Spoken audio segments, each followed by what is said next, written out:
Okay guys, tinanggal na natin yung ano, this is a clutch master cylinder ang tinutukoy ko.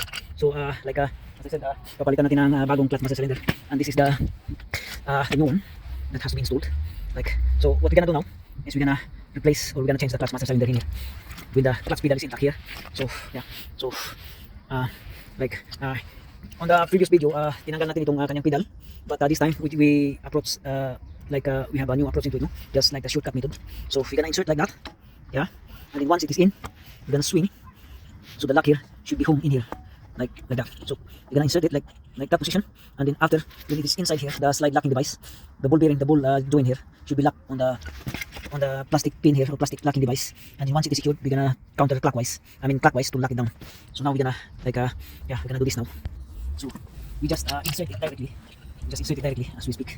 So we're gonna take position on this part here, like so, and then once it is kind of on the final settings, like that, so it is final settings, then we're gonna slowly drop it down, slowly. So we're gonna lock counterclockwise, turn the master cylinder counterclockwise. So we'll do that. Okay, again, once more. So we're gonna turn it down more. There you go. Lock it.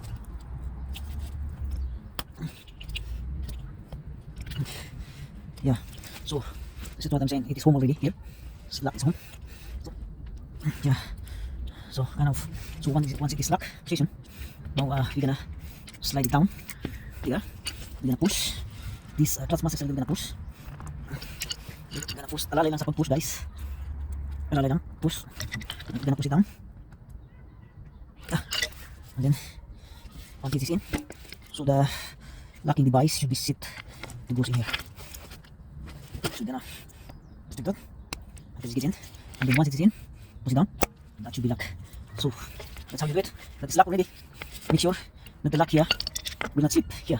So you're gonna push it down. Make sure it is home also.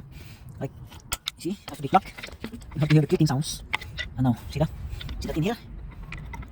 The lock is home and it is out. And then once you pull it out again, it will not go out anymore. See that? So that is fastest way to do it. So this is ready for installation.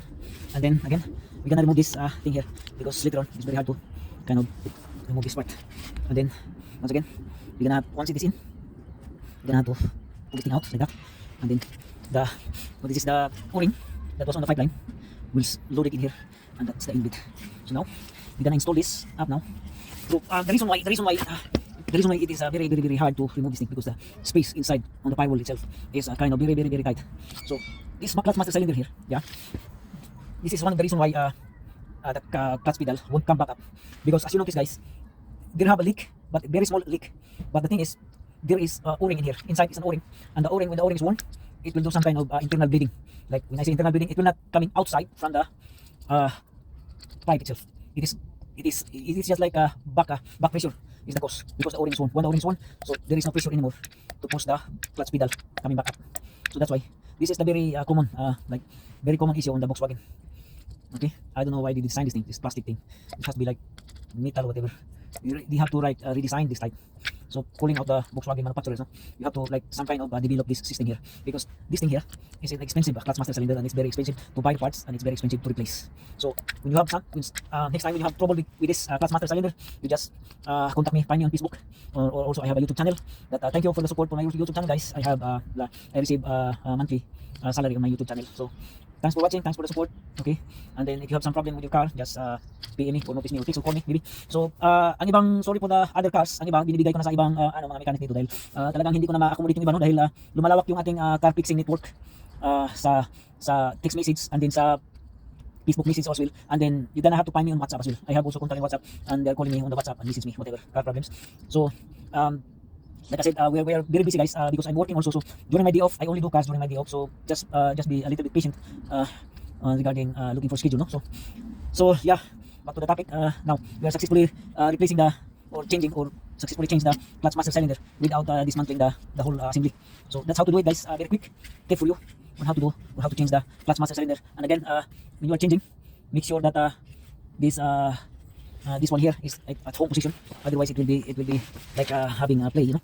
So just make sure again you gonna have to, yeah, have to make sure that is lock position, home position, I mean. So this is the very important thing here. Otherwise, it will just turning back on, and it doesn't bring any good to the clutch master cylinder. Okay, and worst scenario, if this one is not locked, it will damage the push rod, and then it will break out, and then it's gonna break down. So have to make sure what you're doing, and after you locking, and after you push the push rod, make sure this white thing here, this one here, has to be locked in place as well on both sides. So wala siyang kawala dyan. Okay, so it will not go out anymore. And then we're ready to put this thing inside. So thank you. That's how you replace that.